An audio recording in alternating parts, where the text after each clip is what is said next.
नाअहल मोदी के बदतरीन दौर में भारत की जाली तालीमी असनाद और डिग्रियों का मसला इस हद तक पहुंच गया है कि इसने न सिर्फ मुल्क की साख को दागदार किया बल्कि भारतीय तलबा का मुस्तकबिल भी तारीक कर दिया। नाम नेहाद शाइनिंग इंडिया का दावा भी जमीबोस होकर रह गया। आज मोदी राज में फ्रॉड और बदउनवानी के उरूज ने भारत की तालीमी और समाजी निजाम की कमजोरियों को आश्कार कर दिया। जाली डिग्रियों और दस्तावेजात की भरमार ने भारतीय तालीमी मयार और बैनुल-अक़वामी एतबार को शदीद नुकसान पहुंचाया है। इसी वजह से इंटरनेशनल लेवल पर भारत के तलबा के वीजा और एडमिशंस के रास्ते सख्त हो गए हैं। ऑस्ट्रेलिया ने भारत को अपने स्टूडेंट वीजा फ्रेमवर्क के तहत हाई रिस्क कैटेगरी में शामिल कर दिया है।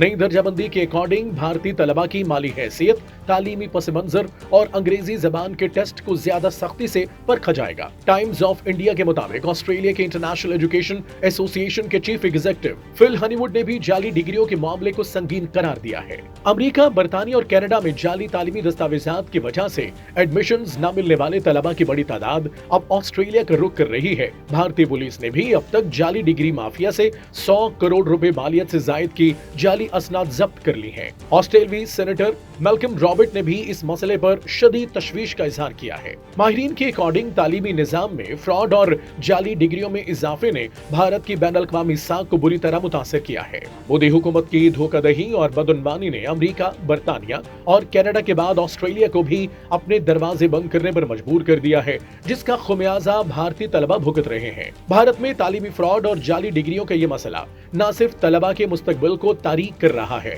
बल्कि बैनुल-अक़वामी सतह पर भारत की साख को भी कमजोर कर रहा है। इस सूरत हाल से साफ जाहिर होता है कि जब हुकूमत नाकिस और नाअहल हो तो आवाम, खास तौर पर नौजवान नस्ल, तालीम और मौक़े से महरूम हो जाते हैं। सवाल यह है कि क्या भारत में तालीमी इस्लाहात के बगैर ये बहरान कभी खत्म हो पाएगा या इंटरनेशनल ममालिक के दरवाजे हमेशा भारतीय तलबा के लिए बंद रहेंगे।